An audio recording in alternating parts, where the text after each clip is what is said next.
부비동에는 공기만 있어야 돼요. 근데 코가 막히면 공기가 못 지나가죠. 그러니까 그 부비동에 물이 차게 돼요. 고름이 차게 되고, 또 부비동염이 아주 오랫동안 지속이 되거나 그러면 아주 무섭게 뇌농양이나 바로 이제 뇌랑 다 연결되어 있기 때문에요. 그런 무서운 합병증까지도 생길 수가 있습니다. 저도 비염이 한창 너무 심할 때는 수술을 권유받은 적이 있어요. 근데 이게 선생님들마다 좀 의견이 갈려서 어떤 분들은 우선은 좀 약으로 조절을 해보자, 수술하는 게 낫겠다라고 하시는 분들도 계셨거든요. 그 수술을 고민했던 것 중에 하나는 재발이 된다고 하더라고요. 결국은 다시 수술을 했을 때 좀 효과를 볼 수 있는 사람들이 있을까요? 비염의 원인, 우리 코막힘이나 콧물 재채기의 원인이 공간이 좁아진 경우가 대부분이에요. 코가 이렇게 있고 안에 비중격 연골이라는 게 있는데, 그냥 비중격 연골이나 이 지붕이 그대로 있는 상태에서 아래쪽에 있는 그 하비갑계만 큰 경우에는 수술을 해도 재발을 잘합니다. 왜냐하면 하비갑계는 보호 기능이 있기 때문에 줄여놔도 완전히 줄일 수가 없어요. 너무 줄이면은 나쁜 게 다 들어오니까. 그래서 다시 시간이 지나고 세월이 지나면 이 하비갑계는 다시 커질 수가 있어요. 계속해서 항원 물질에 노출이 되면 이 부분이 또 이제 계속 자극이 되기 때문에 다시 커지기도 하고요. 그래서 이제 하비갑계만 줄이는 수술은 재발률이 조금 높다고 이야기를 할 수가 있고,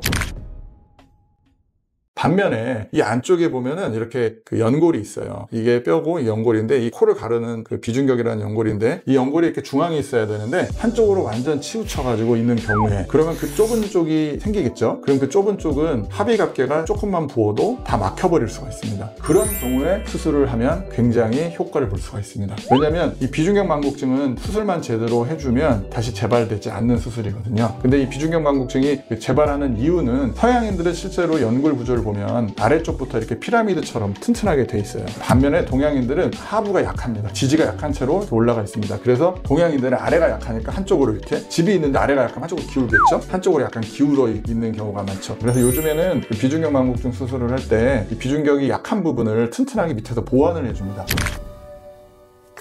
면봉이 코를 받치고 있는 비중격이에요.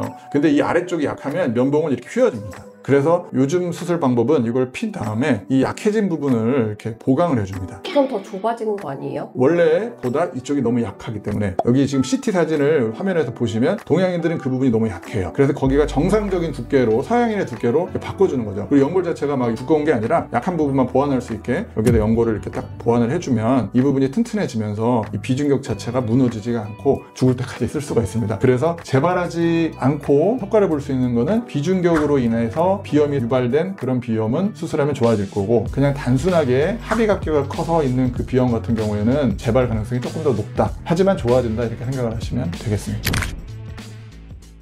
사실 비염은 증상만으로도 생활이 되게 힘들어요. 코도 막히고 머리도 아프고 숨도 못 쉬니까 진짜 생명의 위협을 느끼잖아요. 코 막히기 시작하면은. 근데 이런 것들을 또 방치를 했을 경우에 이거 말고도 다른 합병증으로 이어질 수도 있나요? 이제 비염의 가장 큰 합병증이 바로 부비동염입니다. 코가 이렇게 있으면 코 옆에는 방이 있어요. 상악동, 사골동, 앞에 머리 쪽에 전두동, 코 뒤쪽에 접형동이라는 방이 있는데, 이 방은 공기가 차 있어야 돼요. 부비동에 있는 나쁜 분비물이나 저류물들이 다 빠져나가서 부비동에는 공기만 있어야 돼요. 근데 코가 막히면 공기가 못 지나가죠. 그러니까 그 부비동에 물이 차게 돼요. 고름이 차게 되고. 그래서 부비동염이 제일 흔한 경우고, 부비동염이 계속해서 안 낫고 지속이 되면 급성 부비동염이 이제 만성 부비동염이 되는 거죠. 그때는 치료가 진짜 좀 어렵죠. 만성 부비동염이 되면 이제 수술적 치료가 필요하죠. 공간도 만들어줘야 되고, 그 부비동에 쌓여있는 고름도 빼줘야 되고.